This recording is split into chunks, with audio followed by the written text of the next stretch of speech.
Bismillahirrahmanirrahim. Assalamualaikum warahmatullahi wabarakatuh.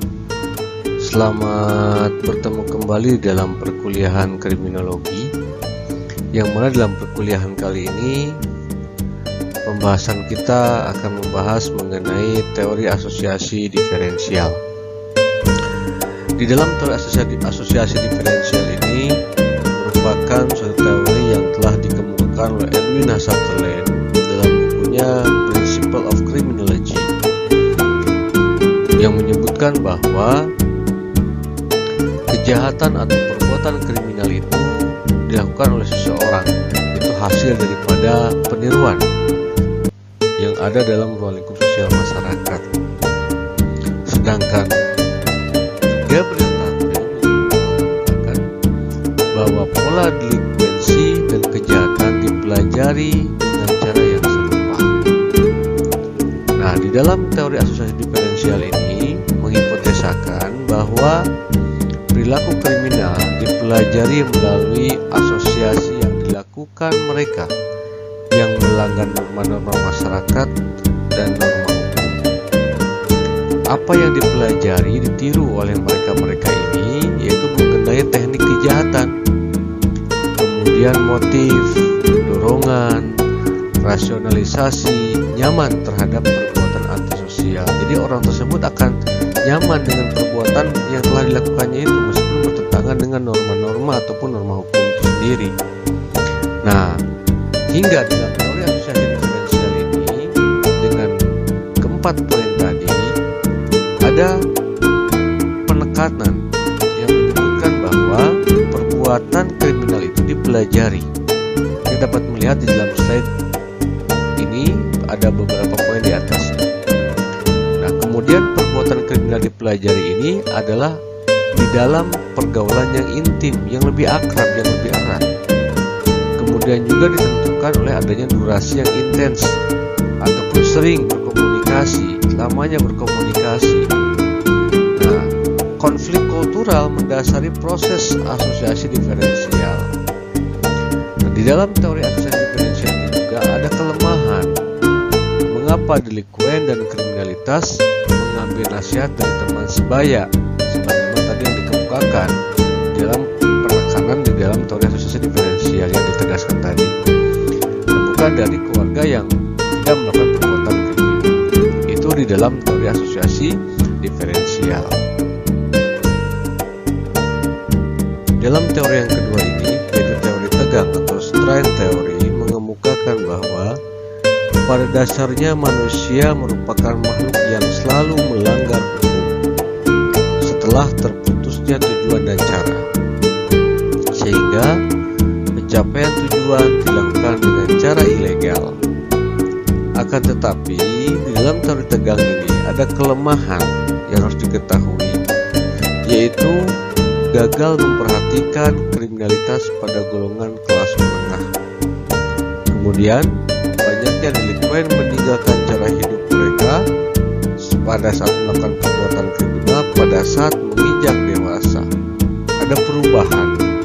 Itulah kelemahan-kelemahan di dalam teori tegang atau strain teori yang kedua ini. Nah, perbedaan dari teori asosiasi diferensial dengan teori tegang, perbedaannya yang pertama adalah berusaha merumuskan proses perkembangan seseorang menjadi kriminal melalui belajar di tengah asosiasi yang beraneka ragam.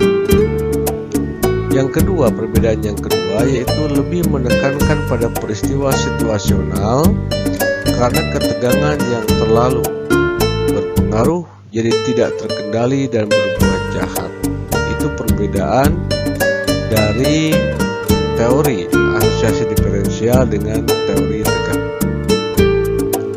Teori berikutnya adalah teori kontrol sosial, yang mana di dalam teori kontrol sosial ini perilaku kriminal merupakan kegagalan atau lemahnya kelompok-kelompok sosial yang ada di dalam masyarakat atau kelompok sosial konvensional, seperti halnya adalah keluarga, sekolah, kawan bermain,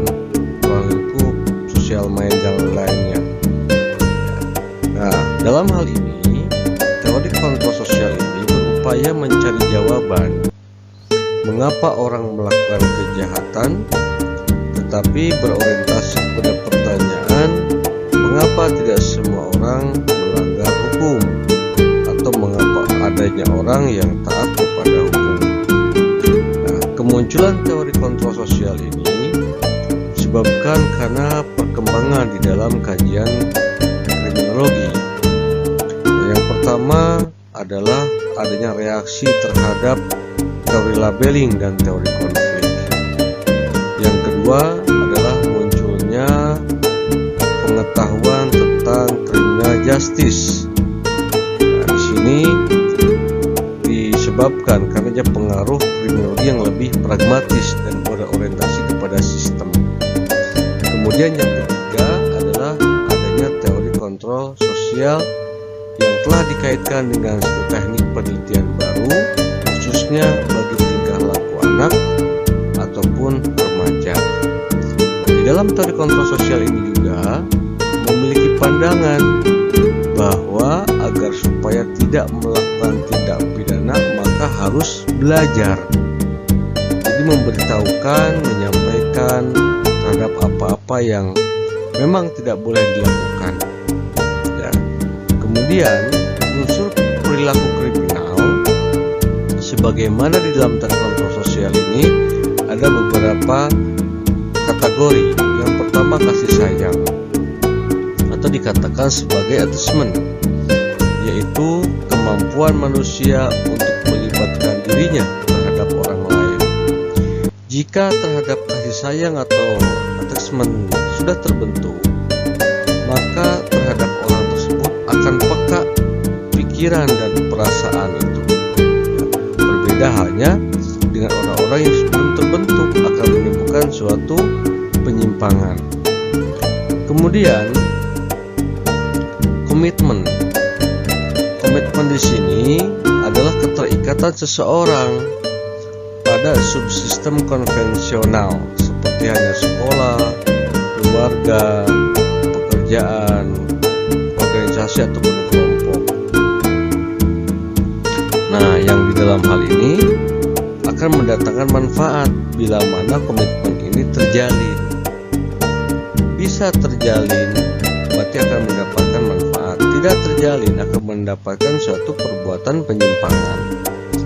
Nah, kemudian yang selanjutnya adalah keterlibatan atau dikatakan sebagai involvement, yang merupakan aktivitas seseorang dalam subsistem konvensional terlibat.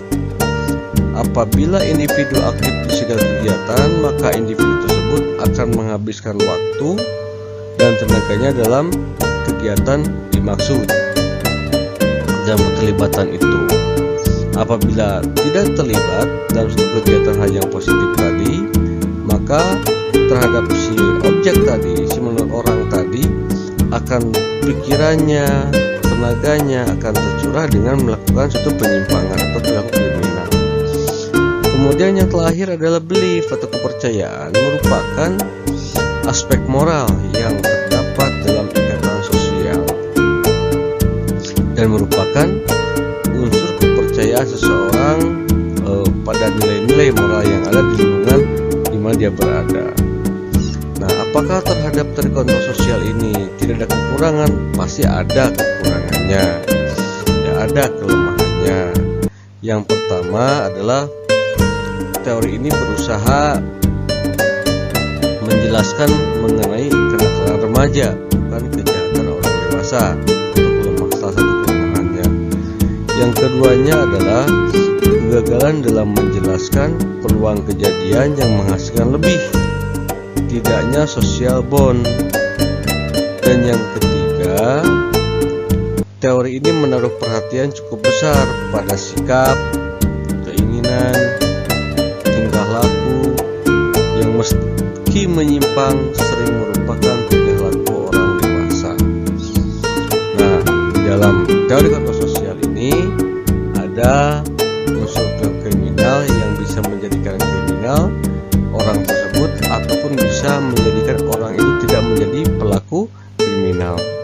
Itu yang di dalam teori kontrol sosial.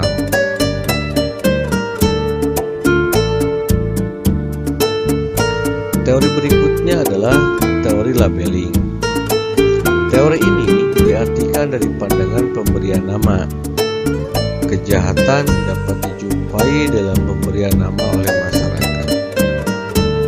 Labeling di sini adalah pemberian cap atau label yang diberikan oleh orang lain, kelompok atau masyarakat kepada penerima label. Nah, dalam teori labeling ini yaitu merupakan suatu teori untuk mengukur mengapa terjadinya kejahatan. Dengan metode yang digunakan adalah self-report atau melakukan interview. Pembahasan di dalam teori labeling ini terfokus kepada dua tema. Yang pertama, mengapa dan bagaimana orang itu diberikan label. Dan yang kedua, bagaimana pengaruh dan konsekuensi daripada adanya label yang telah diterima oleh orang itu sendiri.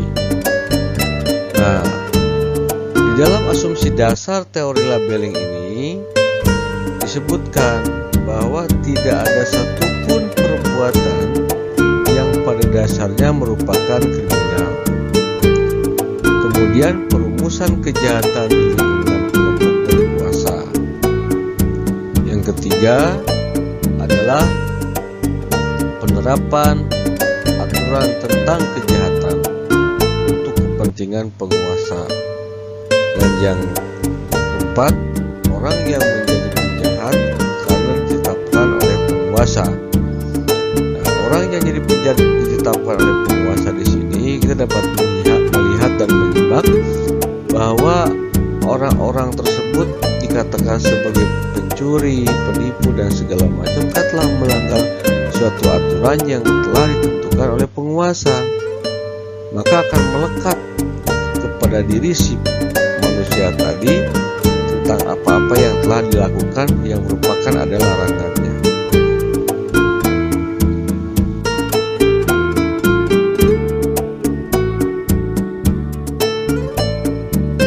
Kemudian ada teori konflik.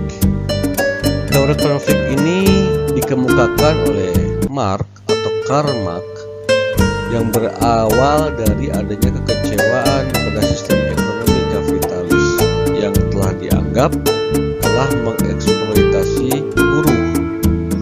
Nah, di dalam teori konflik ini merupakan suatu pendekatan terhadap adanya penyimpangan yang diaplikasikan kepada kejahatan dan merupakan teori penjelasan mengenai norma, peraturan, hukum daripada penjelasan perilaku yang dianggap melanggar peraturan. Kemudian teori konflik ini juga memusatkan kepada pengenalan dan penganalisisan mengenai konflik dalam kehidupan sosial, penyebab dan bentuknya, serta akibat dalam menimbulkan perubahan sosial, serta adanya struktur kelas dalam masyarakat, kepentingan ekonomi dalam masyarakat yang berbeda, hingga berpengaruh besar akibat posisi kelas ekonomi tadi dalam menentukan struktur sosial. Makin banyak ekonomi, makin besar ekonomi, maka strata sosial makin tinggi. Makin sedikit, makin rendah, makin tidak ada terkait ekonominya, maka terhadap orang tersebut makin berada dalam posisi yang paling bawah. Nah, hingga dalam konflik ini muncullah beberapa karakteristik, di antara adalah 3 karakteristik daripada kelompok konflik. Yang pertama adalah kelompok penghindar konflik. Orang ini tidak mau dan selalu menghindar apabila terjadinya suatu konflik. Yang kedua,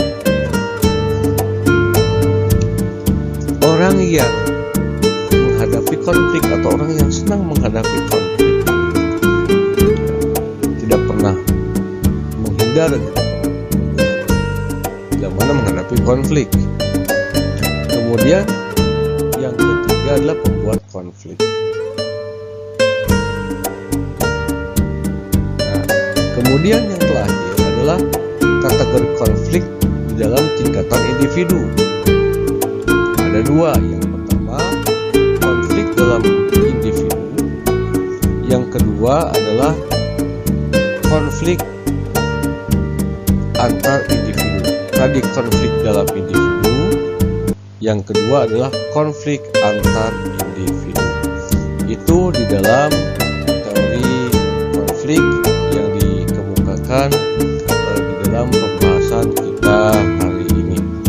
Nah, demikian rekan-rekan semua, mohon maaf apabila ada kekurangan, ada kesalahan di dalam penyampaian dan tidak pas dalam penyampaian mengenai pembahasan teori kriminologi ini. Lebih kurangnya saya mohon maaf. Saya tutup. Assalamualaikum warahmatullahi wabarakatuh.